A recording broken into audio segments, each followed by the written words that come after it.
Здравствуйте. Сегодня продолжаем смотреть фрагменты партии чемпионата Республики Беларусь по шашкам 100. И я думаю, что это не последний будет обзор.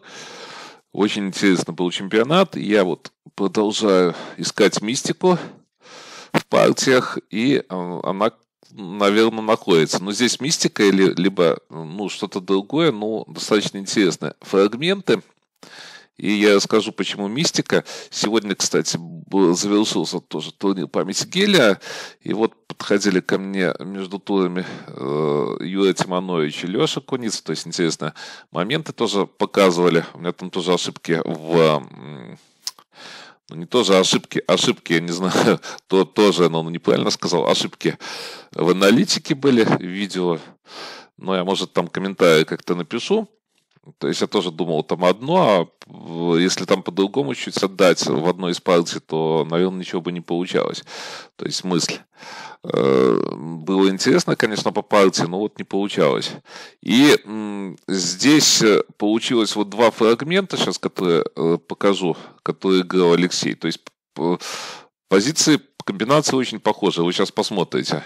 Очень интересные комбинации, они очень похожи были в чемпионате Республики Беларусь. И самое интересное, почему я упомянул турнир памяти Гелия.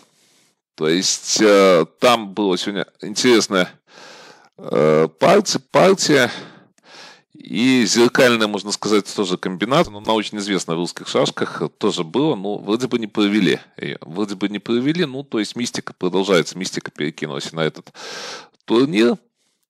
Но давайте, в общем, много не говорить, посмотрим. Здесь Данила Лапчук играл с Куницей Алексеем. И вот позиция получилась. 46-41. Понятно, поставил он куча здесь дырок. То есть дырки возникают автоматически. Вот видите, здесь дырка, здесь дырки. Естественно, Алексей пошел 20-24. И вот все очень плохо кончилось для Даниила. То есть 44-39, 16. Так вот. Но было самое интересное, что здесь 34-30 и 41-36.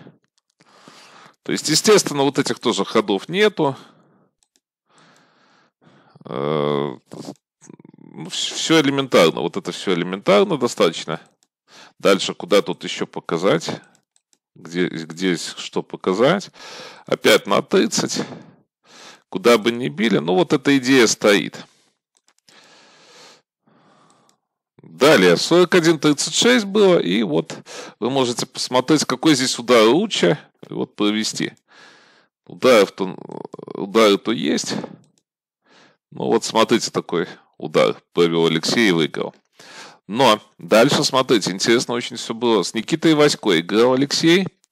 И вот такая вот позиция получилась. И Никита пошел 34-29. Я вам даю пару секунд подумать. Алексей побил. Похожий удар, да? Вот смотрите, очень похоже. То есть выиграл тоже шашку. Видите, тоже 4, вот такой удар.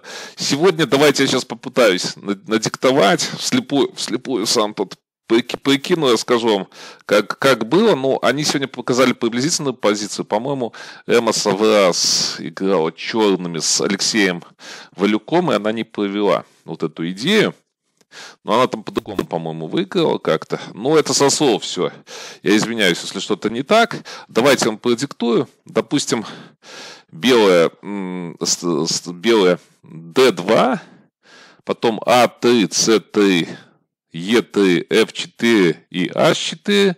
Черная A5, C5, D6. Потом H6 и G7 и H8. То есть напали C3 на D4. Позиция, я вам говорю, что не такая, но вот идея такая. CD4. То есть надо было ходить А, B4. Побили на B6. Потом B4 на C3. Побили на B4. D6 на E5. Побили на D6. И HG5 побили на F6. И черные бьют на C3 4 шашки. Такие же 4 шашки бьют, как и здесь, в этой позиции. Вот вам и мистика получается. Видите, мистика перекинулась и на следующий турнир. Ну, я не знаю, что там дальше будет. Может, и дальше что-то будет мистическое. Так, а вот Алексей интересную идею показал. В последнем туре он не выиграл у Евгения Жуковского. Если бы выиграл, он бы занимал первое место. Провел он интересную достаточно идею. Интересно очень развивалась партия. Здесь вроде бы надо было ходить на 33. Здесь бы, наверное, все-таки ничья, скорее всего, бы было. То есть, ничья в каком плане? То есть, в том плане, что не было бы идей, наверное, которые показал Алексей. Но вот было 29 на 33 здесь в этой партии, в этой позиции. Так, что-то тут у меня не то. Чуть-чуть висит программа. Так, вот будем чуть-чуть подождем. Ну вот я хочу сказать, что партия тут интересно достаточно развивалась. То есть вот она вот на 33, как я уже говорил, на 33. И вот здесь надо было, конечно, 37-31 пошел Алексей. Но вот получается игра, конечно, в жестком цейтноте уже была. Это 39-й ход, еще 6 ходов надо было сделать. Надо было ходить сюда. Основная идея, конечно, я понял, что не видел. Сегодня он мне сказал, вот эту вот не видел идею. То есть 2 на 2 на большинство. Ну и здесь позиция выиграна. То есть вот этот вот момент он не видел, и поэтому он не пошел. Но здесь, кстати, не все так просто. Вот 12-18 надо. Я хочу сказать, что вот я анализировал, не все так просто. Потому что вот эта вот идея... Но она непростая. То есть понятно, что здесь уже закончился бы вот 30 нот, можно 40-34, можно здесь вот отступать тоже. Но если кто-то вот увидит, кстати, я буду очень рад, если кто-то четкий выигрыш вот здесь вот покажет. Четкий выигрыш покажет за белых, потому что так четко, честно говоря, не нашел я тут. Какие-то моменты есть, но четкого выигрыша я не нашел. Вот я анализировал даже с программами, здесь четкого выигрыша, я честно скажу, за белых не нашел. Там дело в том, что есть еще, конечно, вот другие моменты, не обязательно проводить здесь. Есть 37-31, но вот опять на 37-31 очень интересный момент идет. Естественно, никуда, вот здесь вот нельзя, все вот это вот. Допустим, даже сюда побьет. Нельзя вот эти идеи проводить. Так, давайте. А вот здесь вот есть момент, не надо так ходить, а есть момент вот такой вот. Сюда, и вот здесь вот какие-то проблемы с выигрышем, я честно скажу. Вот такая вот идея есть. Ну, надо искать, не знаю, нашел бы он в этой позиции выигрыш или нет. Ну, так или иначе, надо было 44-40 ходить. А здесь последовало на 32, в общем, ничья последовала. И, к сожалению, для Алексея, то есть он не занял первое место.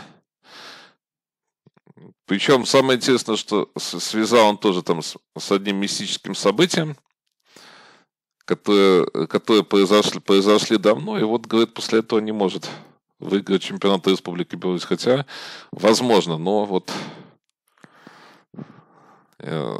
может быть, в следующий раз, конечно, он выиграет, но 44-39, 10-15, ну вот такая вот позиция была.